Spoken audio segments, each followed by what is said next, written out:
those of you that are very young, Alberto Guantorena did one of the most incredible things in history at the Olympic Games. In 1976 in Montreal, he won both the 400 and the 800 meter with world records in both events. He ran 8 races in 7 days. Yeah, he never stopped. And he was world record in the 800, world record in the 400. Alberto is the older member in longevity in the IAAF Council. He's running for vice president this year. I'm running for president of NACAC. If I become president of NACAC, I'll be a member of the council. I'm a member of the council now. Also, we'd like to welcome the president of the Russian Federation, Mikhail Butov, that I invited him last year. Say I will come to Ponce next year. So thank you for coming from so far away, Russia. The record in the 400 belonged to Lee Evans. You guys know Lee Evans, great USA quarter miler. He ran 43.68 in Mexico City, which is high altitude, and it helped you a little bit. But Alberto ran 44.26, beat Fred Newhouse. Fred is like a brother. His 2 sisters came to Rice. I coached both of Fred's daughters. And Fred was second to Alberto, and he was undefeated until Alberto beat him at the Olympics. So you're talking, read a little bit about history. We go back there, and it's important to know these people because these people were unique. We would like to really welcome you and come. Some of you guys have come from Doha, from Beijing. I was in Doha last week, and I didn't go to Beijing. I was invited because I had to come here to organize the meeting. We really respect and admire your dedication to come to Ponce. Ponce is a beautiful city. As a matter of fact, Puerto Rico is a paradise. And we're glad that you're here. Last year, we had some of the best mark in the world, with LaShawn running 44.11 and Santos behind him. I'm so glad to see Jeremy coming back. Jeremy is like a part of the family too, because he went to Baylor. His coach, Clyde Harris, one of my best friends. Michael Johnson, who represented him. I knew Michael since high school. We're dear friends. So I'm so thrilled. I saw Jeremy coming in the 4x4 in Bahamas, and I said, Jeremy's back. So I called Michael and I called Dion, and I was so happy. I hope we keep going and get there, and LaShawn and him and 2 more USA guys break the world record again in the 4x4 in Beijing, okay? We also had Lázaro Martinez from Cuba, World Junior Championship in Eugene, Oregon last year. Lázaro? Pardon. You know, Cuba has a great tradition in the triple jump.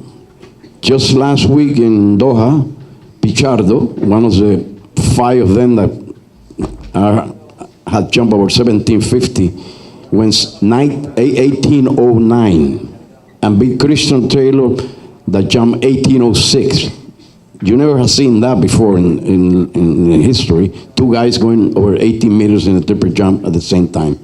So Cuba has a stable of triple jumper, and he's a young one coming up, and he's already a world champion in junior.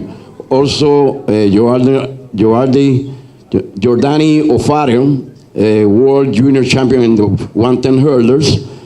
He has also a fast time as a senior now, 13:19. So, and next to him, another dear friend, an old-timer here in Ponce. I'm glad he come back. Nick Simmons from USA, silver medal in the World Championship. What I would like to do now, well, I want to thank you, the sponsors. I want to thank you, the IAAF. The IAAF really have Ponce as one of the best meetings. The atmosphere is real good. The people here are very warm. The stadium will be packed tomorrow. music. We love music. You know, motherland is Africa, so we got we gotta have music inside us. You know, so you jump tomorrow, but the spectators will be so involved in the competition that will give you that extra, you know, for you to compete. I would like to recognize also one of the important people on supporting this competition is a Ponce company who is a partner of the IAAF and is one of the companies that sponsor this championship. And representing Ponce out of Africa is Awa Diak. Awa, please, get up, lady. Because without your help, we couldn't do it. So bring my greetings to Papa and the family, okay? What I'm trying to say is, you guys went to university and know the economy. The financial situation is not the best in the whole world right now. But still, you go to sport events and the stadiums are packed. I went to Boys and Girls Camp in Jamaica. They couldn't put anyone else in the stadium, 40,000 people. I went to Bahamas for the World Relays, the same thing. I went to St. Kitts and Nevis for Carifta game, the same thing. Every game in Puerto Rico, packed. You see the major leagues, which the Astros for Houston are #1 right now, finally. And all the stadiums are packed. And tomorrow, it will be packed. I guess people know there's difficulties in financial, but psychologically, they would like to entertain themselves, going to a good sport event, and release some of the stress that they have then. Anyway, thank you for coming. We love you here in Puerto Rico. Some of you know me, some of you don't know me. I went on a scholarship, no English, to the University of Houston back in 1963. Graduated from there, then went to Texas Southern for master's degree and went back to Houston for my PhD, doctorate degree. And that's when I went to Rice. They were looking for a coach. I said, well, I take a part-time job. And I ended up 30 years there. So I'm back here now and just working to develop athletics all over Puerto Rico.